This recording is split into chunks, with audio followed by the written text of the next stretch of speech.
નમસ્તે વિદ્યાર્થી મિત્રો, આજે આપણે એક્ઝામ્પલના લેક્ચરની શ્રેણીમાં પ્રકરણ નંબર 3 પ્રવાહ વિદ્યુત એના લેક્ચર નંબર 23માં ભેગા મળ્યા છીએ. બરાબર. આજે એક સરસ મજાની તમને રીત શીખવાડવાની છે, જે ટેક્સ્ટબુકની અંદર જે રીત આપી છે એના કરતાં અલગ રીત છે, પણ બહુ જ સરસ રીત છે. આજે આપણે આખા લેક્ચર દરમિયાન જે દાખલો સમજવાનો છે એ દાખલા નંબર છે ઉદાહરણ 3.7. એટલે આપ સૌ મિત્રો ટેક્સ્ટબુકની અંદર પેજ નંબર 117 કાઢો. ચાલો, 117 કાઢ્યું, પેજ નંબર 117. એમાં ઉદાહરણ 3.7, એમાં એક નેટવર્ક એટલે કે તમને એક પરિપથ આપ્યો છે, અને આ પરિપથની અંદર જુદી જુદી શાખાઓમાં વહેતા વિદ્યુત પ્રવાહ તમારે શોધવાના છે. બરોબર. મેં આની પહેલાંના લેક્ચરમાં વાત કરી હતી એ જ પ્રમાણે પરીક્ષાની અંદર આપણને વિદ્યુત પ્રવાહનો નિર્દેશ પરિપથમાં ન કર્યો હોય તો આપણે કરવો પડે. અને સામાન્ય રીતે જ્યારે એક જ બેટરી આપેલી હોય ત્યારે બેટરીના ધન ટર્મિનલમાંથી વિદ્યુત પ્રવાહ બહાર નીકળતો હોય એવી રીતના બતાવવાનો, અને ઋણમાં દાખલ થતો હોય એ રીતના. જ્યારે પરિપથમાં એક કરતાં વધારે બેટરી આપેલી હોય તો સૌથી વધારે વોલ્ટેજવાળી બેટરીને ધ્યાનમાં રાખી અને વિદ્યુત પ્રવાહની વહેંચણી કરવી એ હિતાવહ છે. આવી નાની નાની બાબતો ધ્યાનમાં રાખી અને આપણે આ જે દાખલો છે એ સમજીએ. બહુ જ સમજવાની મજા આવશે. આની અંદર આપણે 11મા ધોરણની અંદર નિશ્ચાયકનું વિસ્તરણ કરતા શીખ્યા હતા. બરોબર છે ને ભાઈ? બે સદિશનો સદિશ ગુણાકાર જ્યારે આપણે 11th અંદર સમજતા હતા ત્યારે આપણે નિશ્ચાયકનું વિસ્તરણ કરતા શીખ્યા હતા. નિશ્ચાયકને આપણે મેટ્રિક્સ તરીકે ઓળખીએ છીએ. તે બસ આ સહેલી રીતનો ઉપયોગ કરી અને મારે તમને દાખલો સમજાવવો છે. એક બહુ સરસ મજાની નવી રીત છે, ધ્યાનપૂર્વક સમજજો. હું તમારું દરેક જગ્યાએ ધ્યાન દોરતો જઈશ, તમને તરત જ આવડી જશે. અને પછી આ રીતના ફાયદા ક્યાં છે ને એ દાખલો ગણાવ્યા પછી પણ પછી તમારી સાથે હું વાત કરીશ. બરાબર? સારું, અહીંયા ધ્યાન આપો. આપણને આ રીતનો એક પરિપથ આપ્યો છે. આ પરિપથની અંદર જુદા જુદા મૂલ્યના બધા અવરોધો છે એ જોડેલા છે. જુદા જુદા વોલ્ટેજની બેટરીઓ પણ જોડેલી છે. બરોબર? અહીંયા જે બેટરી આપેલી છે એ 10 વોલ્ટની બેટરી છે. કેટલી છે વિદ્યાર્થી મિત્રો? 10 વોલ્ટની. એટલે કે આ 10 વોલ્ટની બેટરી આપણને આપેલી છે. અહીંયા આપણને 5 વોલ્ટની બેટરી આપેલી છે. અને દેખીતી રીતે જ આપણને આની અંદર જુદા જુદા 3 બંધ ગાળાઓ દેખાય છે. હા, કુલ બંધ ગાળાઓની સંખ્યા તો વધારે હશે, પણ આપણને જે જરૂર છે એવા 3 બંધ ગાળાઓ દેખાય છે. બરોબર? તો પહેલાં આપણે વિદ્યુત પ્રવાહ છે ને એની વહેંચણી બતાવીએ છીએ. 10 વોલ્ટની બેટરીને ધ્યાનમાં રાખીને હું વિદ્યુત પ્રવાહની વહેંચણી બતાવું છું. સમજજો, આખા દાખલાનો આધાર આના ઉપર છે. જો વિદ્યુત પ્રવાહની વહેંચણી સાચી હશે તો ઇક્વેશન એટલે કે બંધ ગાળાને ધ્યાનમાં રાખીને મળતા સમીકરણો સાચા મળશે.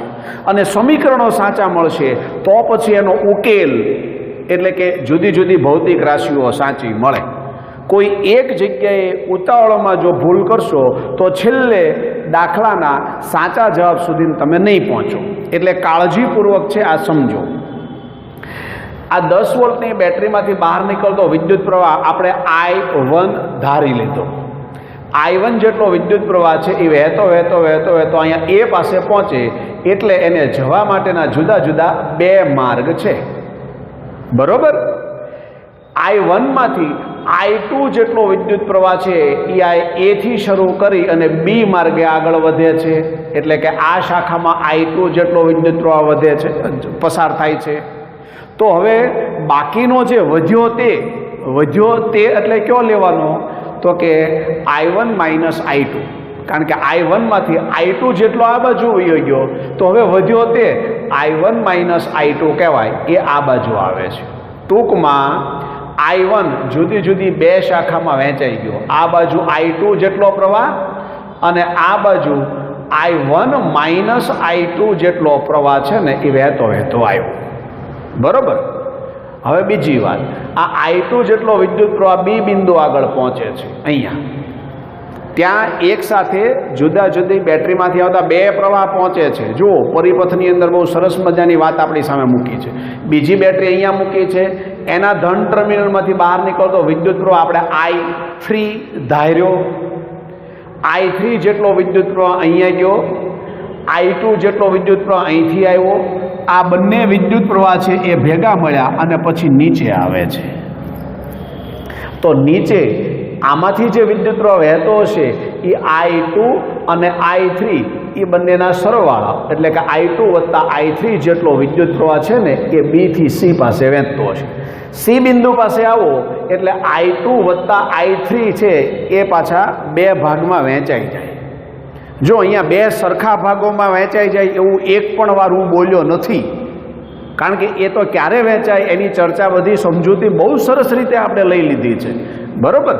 એટલે I2 વત્તા I3 જેટલો પ્રવાહ અહીંયા C બિંદુ પાસે પહોંચે એટલે જુદા જુદા બે માર્ગોમાં જાય. પણ આ દિશામાં કેટલો પ્રવાહ જશે એ તો નક્કી જ છે.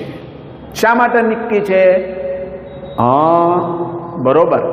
કારણ કે આપણે અગાઉ વાત કરી હતી ને કે બેટરીના ધન ટર્મિનલમાંથી જેટલો વિદ્યુત પ્રવાહ બહાર નીકળતો દેખાડો એટલો જ ઋણની અંદર દાખલ થતો બતાવવો પડે. તો આ ધનમાંથી I1 જેટલો બહાર નીકળતો બતાવ્યો છે, તો ઋણની અંદર I1 જેટલો દાખલ થતો બતાવવો પડે. એટલે એનો અર્થ એવો થયો કે I2 વત્તા I3 છે, બરોબર, એમાંથી I1 જેટલો આમાં વયો ગયો, બાકીનો આમાં આવ્યો C થી D તરફ. બાકીનો એટલે કેટલો? તો કે I2 વત્તા I3 માઇનસ I1, કારણ કે એમાંથી I1 જેટલો તો આમ વયો ગયો ને, એટલે આમાંથી માઇનસ I1 કરવાનું, એ C થી D તરફ વહેતો હશે. એટલે C થી D તરફની શાખામાં આ વિદ્યુત પ્રવાહ કેટલો વહેતો હશે જો બતાવ્યું, I2 વત્તા I3 માઇનસ I1, એટલે એ આમ વહેતો હશે.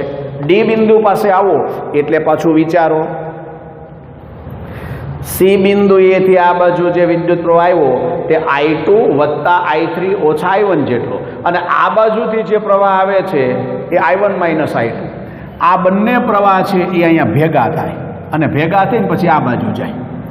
તો તમે આનો અને આનો સરવાળો કરો એટલે I3 વધે.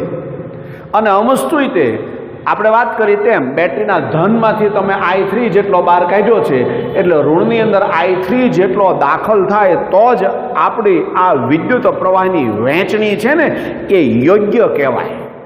અને અહીંયા એ તાળો મળી જાય છે.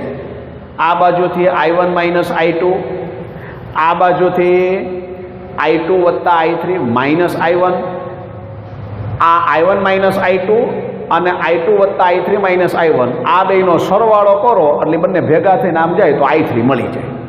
આ વિદ્યુત પ્રવાહની વહેંચણી મેં સમજાવી. બસ પહેલું કામ આપણું આ વિદ્યુત પ્રવાહની વહેંચણી વ્યવસ્થિત રીતે શાંતિથી કરો.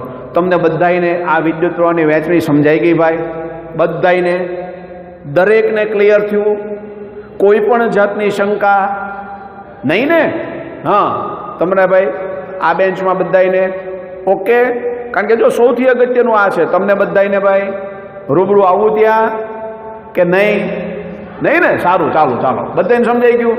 સરસ. તો હવેનું કામ પાછું ઘણું સહેલું પડશે, કારણ કે હવે જુદા જુદા 3 બંધગાળાઓ પસંદ કરીએ છીએ. મેં બંધગાળાઓની અંદર નંબર લખી નાખ્યા છે. એક બંધગાળો આ કીધો છે 1 નંબર, આ જે બંધગાળો દેખાય છે ને આ બંધગાળો 1, આને બીજો બંધગાળો કીધો છે 2 નંબર, અને આ છે એને ત્રીજો બંધગાળો કીધો છે 3 નંબર. 3 બંધગાળાઓ છે, 3 લૂપ છે.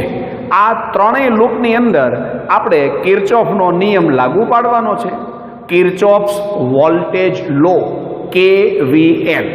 હવે કિર્ચોફનો બીજો નિયમ લાગુ પાડતી વખતે કઈ બાબતોનું ધ્યાન રાખવાનું એ તમે જાણો છો? વિદ્યુત પ્રવાહની દિશામાં આપણે ગતિ કરતા હોઈએ અને અવરોધ આવે તો આપણે ઋણ નિશાની મૂકવાની, પરંતુ અવરોધની બદલે બેટરી આવે તો એના ટર્મિનલ ઉપર ધ્યાન કેન્દ્રિત કરવાનું. ધનથી ઋણ હો તો ઋણ નિશાની, ઋણથી ધન હો તો ધન નિશાની. આ બધી જ બાબતોની ખૂબ જ વિગતે ચર્ચા આપણે કરી લીધી છે અને તમને એ આવડે પણ છે હવે. બરોબર? તો હવે જો તમારી સામે જુદા જુદા 1, 2 અને 3 આ 3 લૂપ જે આપેલા છે એમાં પહેલા એક ફર્સ્ટ લૂપ આપણે જે કહીએ છીએ એની અંદર આપણે KVL કિર્ચોફ્સ વોલ્ટેજ લો અથવા તો કિર્ચોફનો બીજો નિયમ લાગુ પાડીએ. આ લૂપનું નામ દેવું હોય તો શું દેવાય? તો જો અહીંથી શરૂ કરીએ DACD, જ્યાંથી શરૂ કર્યું હોય ત્યાં જ પૂરું કરવાનું. બરોબર? એટલે આ લૂપની અંદર કિર્ચોફનો બીજો નિયમ લાગુ પાડો. અહીંયા આપણે લખ્યું છે ફર્સ્ટ લૂપ DACD માં KVL લાગુ પાડતા. જો એટલે D થી A આગળ જાઓ એટલે હું વિદ્યુત પ્રવાહની વિરુદ્ધ દિશામાં છું એટલે પ્લસ આવશે. અને પ્લસ કેટલું? તો કે આપેલો અવરોધ 4 ઓહ્મનો ગુણ્યા એમાંથી વહેતો વિદ્યુત પ્રવાહ I1 - I2. એટલે અહીંયા શું લખ્યું? આપેલો અવરોધ એટલે કે 4 ગુણ્યા એમાંથી વહેતો વિદ્યુત પ્રવાહ I1 - I2. એટલે અહીંથી આપણે આ પ્રમાણે ગયા. સારું, હવે અહીંથી તમે અહીંયા આવો છો એટલે તમે અહીંથી જ્યારે અહીંયા આવો છો ત્યારે બેટરીના ધન ધ્રુવથી ઋણ ધ્રુવ પાસે આવો છો એટલે પ્લસ નિશાની આવે કે માઇનસ? હા, માઇનસ. બરોબર છે. કેટલા માઇનસ? 10. બરોબર, સરસ. લ્યો, બસ હવે કોઈ ચિંતા જ નથી, કારણ કે તમને એક વખત કિર્ચોફનો બીજો નિયમ લાગુ પાડતા આવડે એટલે સમીકરણ બનવાના. બરોબર? સારું, એટલે કે તમે અહીંથી અહીંયા આવો એટલે ધનથી ઋણ પાસે આવ્યા એટલે -10 -10. હવે પાછો અહીંયા 1 ઓહ્મનો અવરોધ છે. હું આમ કહીને આમ જાઉં છું, જો વિદ્યુત પ્રવાહની વિરુદ્ધ દિશામાં જાઉં છું, કારણ કે વિદ્યુત પ્રવાહ આમ જાય છે અને આપણી મુસાફરી આ બાજુ છે એટલે પ્લસ આવશે. એટલે અહીં પ્લસ લખ્યું. કેટલો? તો કે આપેલો અવરોધ ગુણ્યા એમાંથી વહેતો વિદ્યુત પ્રવાહ. આપેલો અવરોધ 1 ઓહ્મનો છે, એમાંથી વહેતો વિદ્યુત પ્રવાહ I1 છે એટલે I1 ગુણ્યા 1 એટલે I1. એટલે અહીંયા I1 લખ્યું. હવે પાછા C થી D આગળ. તો જો C થી D આગળ આપણે જઈએ તો આપણે વિદ્યુત પ્રવાહની દિશામાં જઈએ છીએ. વિદ્યુત પ્રવાહની દિશામાં હોય એટલે ઋણ નિશાની. ઋણ નિશાની શું? આપેલો અવરોધ કેટલા ઓહ્મનો છે? 2 ઓહ્મ. એમાંથી પસાર થતો વિદ્યુત પ્રવાહ કેટલો છે? બરોબર, એ અહીં લખી નાખ્યું. અને અહીંયા બંધ ગાળો પૂરો થઈ ગયો =0. એટલે આપણને આવું સમીકરણ મળ્યું. હવે આ સમીકરણનું ભાઈ સાદું રૂપ આપો. બરોબર? એટલે આપણને જે પ્રાપ્ત થાય એને સમીકરણ નંબર 1 આપણે કહીએ. એટલે જો આપણને આવી રીતનું એક સમીકરણ મળ્યું. 7I1 - 6I2 - 2I3 = 10. એટલે -10 અહીંયા હતું એને આ બાજુ લઈ ગયા એટલે માઇનસનું પ્લસ થઈ ગયું અને એને સમીકરણ નંબર 1 કીધું. ચાલો, સમીકરણ 1 બધાને કઈ રીતે આવ્યું એ સમજાણું. તો મારે જે સમજૂતી તમને આપવાની છે, બરોબર, એ મુખ્ય સમજૂતી અહીંયા પૂરી થઈ. હવે તો મારે તમને ખાલી એટલું જ કહેવાનું છે. તો હવે પછીના બાકીના બંને બંધ ગાળાઓ આપ્યા છે, લૂપ નંબર 2 અને લૂપ નંબર 3. એની અંદર આવી રીતના ભ્રમણ કરો. જો આમાં ભ્રમણ કેમ કરવું બતાવ્યું, આમાંય તે બતાવ્યું અને આમાંય બતાવ્યું. એની અંદર કિર્ચોફનો બીજો નિયમ લાગુ પાડી અને સેકન્ડ લૂપ અને થર્ડ લૂપ માટે તમે ફરીથી નવા 2 સમીકરણ મેળવો. ચાલો, નોટ પેન ખોલો. સેકન્ડ લૂપ એની અંદર કિર્ચોફનો બીજો નિયમ લાગુ પાડો અને સમીકરણ મેળવો. પછી લૂપ નંબર 3.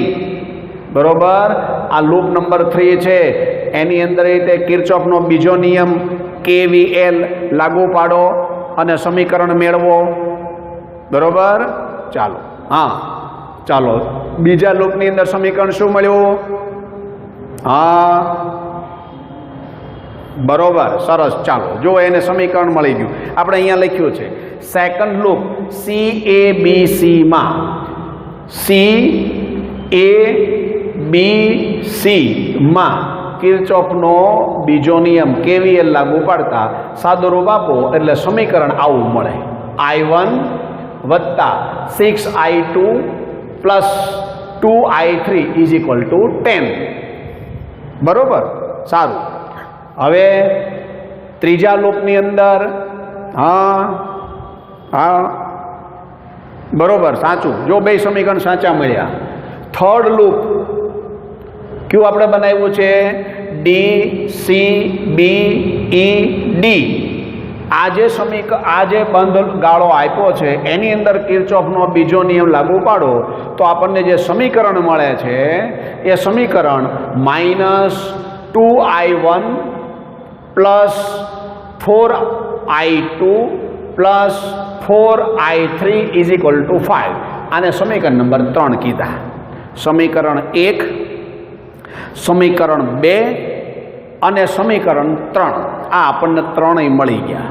હવે નવી રીત શરૂ થાય છે જે ટેક્સ્ટબુકમાં અને સામાન્ય રીતે બધા સોલ્વ કરતા હોય એના કરતાં તદ્દન જુદી રીત છે. આ બધા વિદ્યાર્થીઓને સમજવાની મજા આવશે અને આ દાખલો નવી રીતે અને સહેલી રીતે ગણાવવાનો પ્રયત્ન કરનારા જાગૃત વ્યક્તિઓ જે છે ફિઝિક્સ સાથે સંકળાયેલા એને પણ આ રીત બહુ પસંદ આવશે. માટે તમે બધાએ વ્યવસ્થિત રીતે તમે જુઓ, ખરેખર આનંદ આવશે. અને આ રીતવાળો દાખલો આ વખતે માર્ચ 2020માં પૂછાણો હતો અને અમારો અનુભવ કહે છે કે જ્યારે પેપર તપાસાતા હતા ત્યારે મોટાભાગના વિદ્યાર્થીઓ આ દાખલાની અંદર સમીકરણ મેળવ્યા પછી એને સોલ્વ કરવાના હોય ને, ઉકેલવાના હોય ને, એ ઉકેલમાં થાપ ખાઈ જતા હતા. એટલે જુદી જુદી શાખામાં વહેતા વિદ્યુત પ્રવાહની અંદર એનો દાખલો બહુ જ લાંબો થઈ જતો હતો. 4 માર્કનો દાખલો માર્ચ 2020માં પૂછાણો તો આ જ રીતનો સ્વાધ્યાયની અંદર આપ્યો છે. હું છેલ્લે તમને વાત કરીશ. અને લાંબી લાંબી ગણતરી બહુ કરવી પડતી હતી, વિદ્યાર્થીઓએ કરવી પડતી હતી અને એ જ્યારે શીખ્યા હશે ત્યારે એમને પણ આવી જ લાંબી ગણતરી કદાચ કરાવી હશે. એટલે આ અનુભવને કારણે મને એવું થયું કે ચાલો આવી સરળ રીત છે, બરાબર, બધાયની સામે આપણે આ મૂકીએ, બધાય શીખે, બધાયને નવું જાણવા મળે અને એક એવી સરળ રીત તમારી સામે મૂકું કે આવા કેટલાય દાખલાઓ ગણવાનો તમારો કોન્ફિડન્સ વધી જશે અને એક નવી રીત મળ્યાનો સૌને આનંદ થાય. બરોબર, સારું. જો રીત કઈ છે સમજજો મિત્રો, બહુ સરસ મજાની છે. એક વખત તમે એ ગણશો પછી તમે આ જ રીતે કરશો. આમાં સમીકરણોના ઉકેલ મેળવવામાંથી તમારો છુટકારો થઈ જાય. જો કઈ રીતે તમારે શું કરવાનું છે એ કહું. જો અહીંયા મેં લખ્યું છે, બધા જરૂર શીખો એક ખૂબ જ સરળ રીત કે જેમાં ક્રેમરના નિયમનો ઉપયોગ થાય છે, એટલે કે નિશ્ચાયકનો. આમાં જુદા જુદા 3 નિશ્ચાયક તમારે બનાવીને મૂકવાના છે. એમાંનો પહેલો જે નિશ્ચાયક આપણે લખીએ છીએ એ કોઓફિશિયન્ટ મેટ્રિક્સ તરીકે ઓળખાય, એટલે કે સહગુણકોનો નિશ્ચાયક. પછી અનનોન મેટ્રિક્સ, એટલે કે જે અજ્ઞાત ભૌતિક રાશિઓ તમારે શોધવાની છે. અહીંયા અજ્ઞાત ભૌતિક રાશિઓ એટલે કોણ? વિદ્યુત પ્રવાહ I1 I2 I3, બરાબર ને? એટલે બીજો જે મેટ્રિક્સ છે તે અનનોન મેટ્રિક્સના નામથી ઓળખાય અને ત્રીજો જે મેટ્રિક્સ છે એને કોન્સ્ટન્ટ મેટ્રિક્સ કહેવાય. એટલે તમે જે 3 સમીકરણ મેળવ્યા એ ત્રણેય સમીકરણને ધ્યાનપૂર્વક જુઓ. હવે જો નવી રીતે સમજાવું છું, બહુ મજા આવશે, શીખ્યાનો આનંદય થશે અને નવું જાણવાય મળશે. બરોબર, પહેલું સમીકરણ છે એમાં I1 I2 અને I3 ના સહગુણક ક્યાં છે? તો કે I1 છે એનો સહગુણક 7, I2 છે એનો -6 અને I3 છે એનો -2. 7 -6 -2 એ અનુક્રમે I1 I2 અને I3 ના સહગુણક છે. બરોબર કે નહીં? સારું. તો આ જે પહેલા જે આ સહગુણકો છે એ મેં અહીંયા લખી નાખ્યા. જો 7 અહીંયા જે હતું એ -6 અહીંયા લખી નાખ્યું, I3 નો સહગુણક -2 અહીંયા લખી નાખ્યું. ટૂંકમાં આ જે પહેલું જે સમીકરણ આપણને મળ્યું એમાં I ના સહગુણક છે એ પ્રથમ કોલમમાં લખી નાખ્યા, સોરી પ્રથમ રો છે રો એમાં લખી નાખ્યા.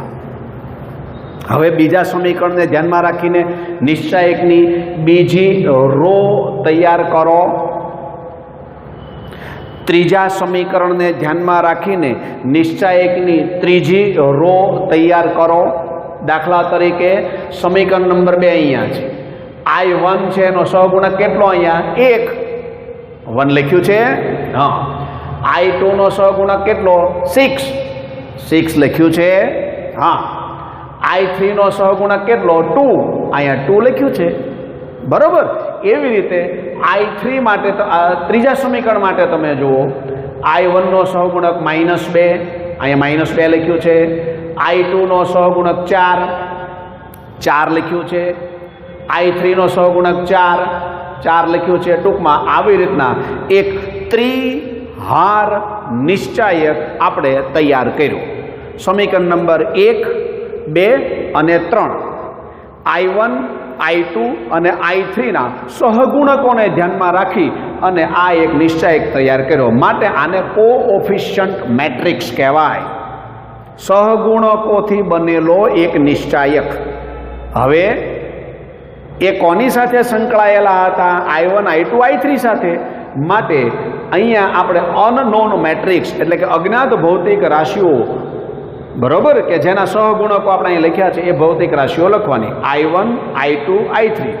જો 2 જ સમીકરણ હોય તો દ્વિહાર નિશ્ચાયક બને, પણ 2 સમીકરણની અંદર આ રીતનો ઉપયોગ ન કરો તો કાંઈ બહુ વાંધો નથી આવતો.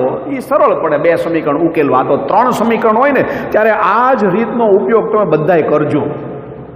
આ મારી અંગત સલાહ છે, તમને મજા આવશે. એકાદી વખત થોડુંક તમને એવું લાગશે કે થોડીક રીત અમને લાંબી પડે, નહીં, સહેજે નહીં. હમણાં હું તમને કહું છું, સાંભળો. ચાલો, પછી ઇઝ ઇક્વલ ટુ, એટલે આ તમે સહગુણકો વાળી બધી વાત લખી નાખી. ઇઝ ઇક્વલ ટુ, અહીંયા બધા અચળ પદ આવે. દાખલા સમીકરણ 1 પૂરું થાય ઇઝ ઇક્વલ ટુ 10, તો ઇઝ ઇક્વલ ટુ 10 લખો.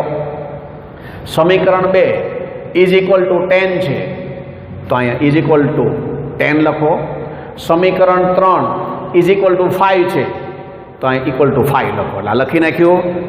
ચાલો, આટલું સમજાઈ ગયું બધાને કમ્પ્લીટલી. હવે ધ્યાન આપો, આ સરળ છે. હવે હું જે તમને સમજાવું છું ને એ મગજમાં ગોઠવું. હવે આ બધા ડિટરમિનન્ટ મેટ્રિક્સ બનતા જાય છે, બહુ સરળ, મજા આવશે. હવે સૌ પ્રથમ તમારે કોઓફિશિયન્ટ મેટ્રિક્સનું વિસ્તરણ કરી નાખવાનું. કોઓફિશિયન્ટ મેટ્રિક્સ એટલે કે આ પેનો, આનું વિસ્તરણ કરી નાખો. પહેલાં આ નિશ્ચયકનું વિસ્તરણ કરી નાખો, કારણ કે એનું જુદી જુદી 3 જગ્યાએ તમારે એનો ઉપયોગ કરવાનો છે. એટલે એકવાર પહેલાં વિસ્તરણ કરી નાખીએ ને આપણે, એટલે વારંવાર એનું વિસ્તરણ કરવું જ ન પડે. એટલે જો આ જે નિશ્ચાયક બન્યો છે તમારી સામે, એ નિશ્ચાયકનું વિસ્તરણ કરવાનું છે. 7 આ રો અને આ કોલમ હવે કેન નોટ ટચ ધી, આપણે એને અડી શકીએ નહીં, એનો ઉપયોગ કરી શકીએ નહીં. માટે આટલું જ આવે. તમે જાણો છો આનો નાનો ગુણાકાર 24 ઓછા આનો નાનો ગુણાકાર 8, એટલે કે 7 × 24 - 8, બરોબર. એવી રીતે -6 માઇનસ માઇનસ પ્લસ થઈ ગયા છે અહીંયા, બરોબર. એટલે આપણે આ અને આને ટચ ન કરીએ, આ અને આ આવે 4 માઇનસ માઇનસ પ્લસ 4. હવે આ તો તમને આવડે છે ભાઈ, નિશ્ચાયકનું વિસ્તરણ. આ નિશ્ચાયકનું વિસ્તરણ તમે કરી નાખ્યો. પહેલાં ક્યાં નિશ્ચાયકનું વિસ્તરણ કરી નાખવાનું? સહગુણકોનો બનેલો જે નિશ્ચાયક છે એનું વિસ્તરણ કરી અને એનું મૂલ્ય મેળવી લો.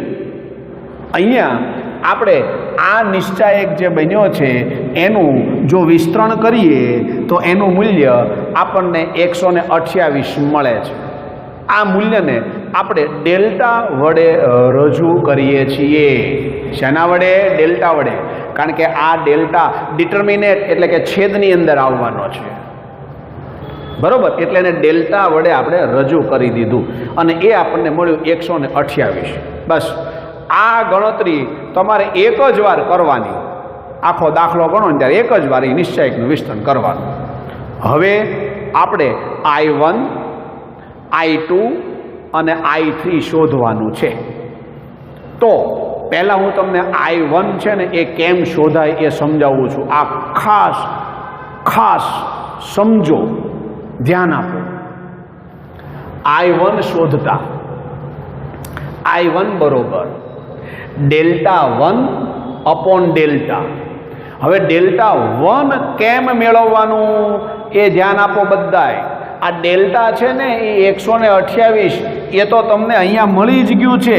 કોએફિશિયન્ટ મેટ્રિક્સનું વિસ્તરણ મળી જ ગયું છે, જેને આપણે ડેલ્ટા કીધું છે. એ એક જ વાર મેળવવાનું, બરોબર. I1 મેળવવું હોય તો સૂત્ર લખવાનું Δ1 અપોન ડેલ્ટા.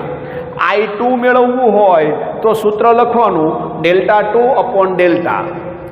I3 મેળવવાનું હોય તો સૂત્ર લખવાનું Δ3 અપોન ડેલ્ટા. એટલે અપોન ડેલ્ટા તો એમનામ રહેવાનું 128. Δ1 Δ2 Δ3 બદલાય. હવે Δ1 કઈ રીતે લખવાનું આ એક તમે સમજી લ્યો એટલે તમારું કામ ફર્સ્ટ ક્લાસ પૂરું થઈ જાય. એક નવી રીત તમારી સામે. અને વિદ્યાર્થી મિત્રો, હું તો તમને ત્યાં સુધીની વાત કરું છું કે સ્વાધ્યાયનો 3.9નો દાખલો છે એ માર્ચ 2020માં આ વખતેની પરીક્ષામાં જ પૂછાણું. તમે ટેક્સ્ટબુકમાં આપેલી રીતે આ દાખલો ગણો અને હવે અત્યારે હું જે તમને સમજાવું છું ને એ રીતે દાખલો ગણો અને તો પછી મને કહો કઈ રીત સહેલી લાગે. તમને આ જ રીત ગમશે, બરોબર. અને આ તમારે જાતે અનુભવ કરવાનો છે તો જ મારી કીધેલી વાતમાં તમને શ્રદ્ધા બેસે, વિશ્વાસ જાગે, બરોબર. સારું, હવે જુઓ હું શું કહેતો હતો. Δ1 કઈ રીતે મેળવવાનું? તો Δ1 મેળવવા માટે આ જે અચળ પદ છે ને એને ટ્રાન્સફર કરવાનું અને આની જગ્યાએ મૂકી દેવાનું. આ પહેલી કોલમ, બરોબર સમજો. Δ1 મેળવવા માટે તમે જે ડિફરન્સ વાળો જે મેટ્રિક્સ નવો તૈયાર કરો છો એમાં શું કરવાનું?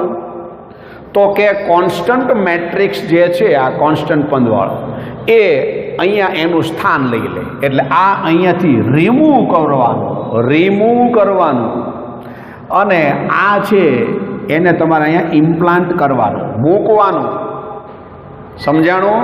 એટલે તમને જે આ અહીંથી કાઢી નાખવાનું એની બદલે આ છે એ મૂકી દેવાનું. એટલે જો આ 10 5 અહીં મૂકી દીધું. બાકીના આ બંને છે એ એમનામ જ રહે, બાકીના આ બંને એમનામ રહે. આને કહેવાય Δ1.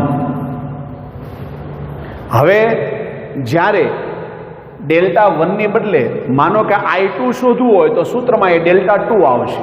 તો તમારે હવે શું કરવાનું ખ્યાલ આવ્યો? આ એમનામ રહેવા દેવાનું, પણ આનું સ્થાન આ લઈ લેશે Δ2 વખતે. એટલે આને રિમૂવ કરવાનું અને એની જગ્યાએ આ મૂકી દેવાનું. Δ3 શોધવું હોય તો હા, હવે ક્લિયર થઈ ગયું. આ જે છે એને રિમૂવ કરવાનું, એની જગ્યાએ આને મૂકી દેવાનું. તો આપણે Δ1ની વાત કરીએ છીએ એટલે પહેલો આ જે સ્તંભ છે એ આપણે અહીંથી રિમૂવ કરી નાખ્યો અને આ હતો એ મૂકી દીધો. એટલે આ નવો નિશ્ચાયક બન્યો. બસ આ નિશ્ચાયકનું વિસ્તરણ કરી નાખો એટલે આપણને આવી રીતના મળે. જો અંશમાં આ નિશ્ચાયકનું વિસ્તરણ કર્યું છે, છેદમાં Δ128 છે એ તો ખબર જ છે. સાદું રૂપ આપો એટલે તમને 2/5 એમ્પિયર મળ્યું. કેટલું સહેલું. પહેલાં એ રીતમાં શું થાય? સમીકરણ 1, સમીકરણ 2, સમીકરણ 3, સમીકરણ 1 અને 2માંથી આની કિંમત આમાં મૂકતા ઉકેલતા, પછી હવે આની કિંમત આમાં મૂકતા, હવે આ બંનેને ઉકેલતા, એ લાંબુ થતું જાય. આ એવું કશું જ નહીં. માત્ર નિશ્ચાયકનું વિસ્તરણ મિત્રો આપવાનું અને એ તો મૌખિક રીતે થઈ જાય. સમીકરણ ઉકેલવાની જરૂર નથી પડતી ને, આમાં તો સાદી બધી સંખ્યાઓ હોય. સરસ. તો I1 બરોબર 2/5 એમ્પિયર મળ્યું. આ જ રીતે I2 અને I3ની તમે ગણતરી જાતે કરો. હું તમને સમજાવું. I2 જોતું હોય તો સૂત્ર શું લખવાનું? Δ2 અપોન ડેલ્ટા. Δ2 એટલે શું? તો કે આપણો જે મૂળ આ નિશ્ચાયક છે એમાં જે બીજો સ્તંભ છે એને રિમૂવ કરી દેવાનો અને એની જગ્યાએ આ કોન્સ્ટન્ટ અહીંયા મેટ્રિક્સ આવી જાય. એટલે અહીંયા શું આવશે? 10 10 5 આ નીકળી જશે. આ બંને એમ નામ રહે. જો 10 10 5 આ બંને એમનામ રહે, છેદમાં તો ડેલ્ટા જ, જે અહીંયા પહેલાં મેળવી લીધું એ જ ડેલ્ટા, એને તો એક જ વાર મેળવવાનું. બરોબર, સારું. આનું પાછું સાદું રૂપ આપી દો, બરોબર, તો તમને I2 બરોબર 5 અષ્ટમાંશ મળશે. હવે I3 મેળવવાનું, તો I3 મેળવવા માટે પહેલાં એક અંશમાં I3 બરોબર ડેલ્ટા 3 અપોન ડેલ્ટા શું કરવાનું કયો જોઈ, આ ત્રીજો સ્તંભ જે છે મૂળ નિશ્ચયકમાં આપણો આ એને રિમૂવ કરવાનો અને એની જગ્યાએ આ મૂકી દેવાનું. બરાબર, તો એની જગ્યાએ તમે એ મૂકી દો તો જો 10 10 5 એ મૂકી દીધું. આ બંને કોલમ એમ નામ રહેશે, એ બંને કોલમ એમ નામ રહી. છેદમાં તો 128 ડેલ્ટા છે, છેદમાં તો આ ડેલ્ટા 128 મેળવ્યું તે જ. બરાબર ને ભાઈ? હા, હવે આનું સાદુરૂપ આપી દો. એનું સાદુરૂપ આપણે આપી દઈએ એટલે I3 બરોબર 15/8 એમ્પિયર મળે. કયો જોઈએ, છેદમાં ડેલ્ટાની ગણતરી એક જ વાર કરવાની અને પછી નાના નાના 3 નિશ્ચયક છે એનું સાદુરૂપ આપો એટલે સીધો જવાબ જ મળે. સમીકરણો ઉકેલવાના નહીં. આ જ રીતે માર્ચ 2020માં પૂછાયેલો દાખલો તમે આ રીતથી ગણો અને પછી તમે મને કહો કઈ રીત સહેલી પડી. બહુ રીત સહેલી છે, એક નવી રીત છે સાહેબ. અલગ અલગ બધા થિયરમ આવતા હોય ને, થેવેનિન થિયરમ આવે છે, સુપર ઇમ્પોઝિશન થિયરમ આવે છે, બરાબર. અલગ અલગ બધા થિયરમો છે, ઇલેક્ટ્રિસિટીની દુનિયાની અંદર આવા બધા કોયડા ઉકેલવામાં બહુ કામ લાગે છે. આપણે 12મા ધોરણના લેવલે બહુ જ સરળ રીતે તમારી સામે આ એક નવી રીત મેં રજૂ કરી છે. કેમ લાગી? પણ એકવાર તમે જાતે ગણો ને તો હું જે ખરેખર કહેવા માગું છું ને એનો તમને આઈડિયા આવશે. તમારા માટે નવું માત્ર આ જ છે કે I1 બરોબર ડેલ્ટા 1 અપોન ડેલ્ટા, એમાં ડેલ્ટા 1નો અર્થ શું? I1 શોધતા હો તો પહેલો સ્તંભ રિમૂવ થાય અને કોન્સ્ટન્ટ સ્તંભ આવી જાય. ડેલ્ટા 2 વખતે બીજો સ્તંભ રિમૂવ થાય અને કોન્સ્ટન્ટ પદવાળો મેટ્રિક્સ આવી જાય.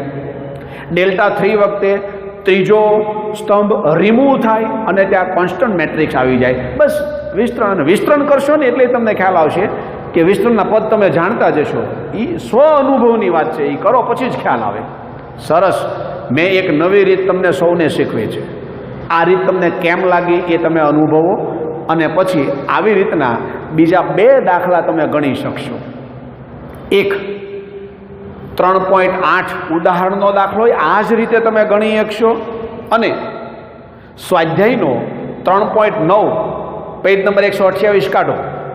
હા, 128 બરોબર. હા, એમાં જો 9મો દાખલો આપ્યો છે વિસ્ટર્ન બ્રિજના પરિપથવાળો. બરોબર ને? તો આ દાખલો આ રીતે ગણો, તમને તરત જ જવાબ મળશે. બરોબર, I1 I2 I3 મળી જાય એટલે બધી શાખામાં વહેતો પ્રવાહ તમને મળી ગયો. ખૂબ જ સરસ. બરોબર, આજ એક નવી રીત શીખ્યાનો તમને પણ આનંદ થયો અને મેં પણ તમને એક નવી રીત શીખવાડી એટલે મને પણ થોડુંક એવું થયું કે આપણે કંઈક નવું આપવામાં સફળ થયા જે વિદ્યાર્થીઓને લાભ કરતા છે. ફિઝિક્સ સાથે સંકળાયેલા બધા વ્યક્તિઓને પણ એક નવી રીત કદાચ જાણવા મળી છે.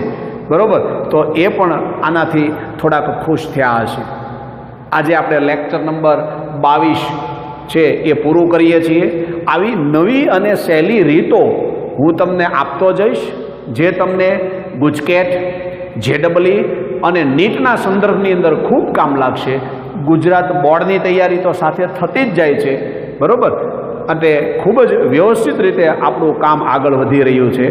જ્યાં જ્યાં મને એવું લાગશે ત્યાં આવી નવી નવી બાબતો તમારી સામે હું પીરસતો જઈશ અને તમને ફિઝિક્સનો આનંદ કરાવતો જઈશ. અને એક ફિઝિક્સ જે એક છાપ એવી છે કે ભાઈ બધાને ન ફાવે એમાંથી તમને બહાર લાવી અને ફિઝિક્સ તો બહુ બધાને આવડે અને સ્કોરિંગ સબ્જેક્ટ છે એવું સાબિત કરે રહેવાનું છે. અને જ્યારે માર્કશીટમાં માર્ક આવે ત્યારે હાઈએસ્ટ માર્ક ફિઝિક્સમાં હશે એવો મારો પ્રયત્ન હશે. નમસ્કાર, જય હિન્દ, જય ભારત. હવે આપણે આના પછીના લેક્ચરમાં સૌ પાછા મળીશું. બરાબર, ત્યાં સુધીનું હોમવર્ક કરો અને મેં જે કીધું છે એ દાખલા આ રીતથી ગણો. ઓકે, સરસ, ચાલો, થેન્ક યુ.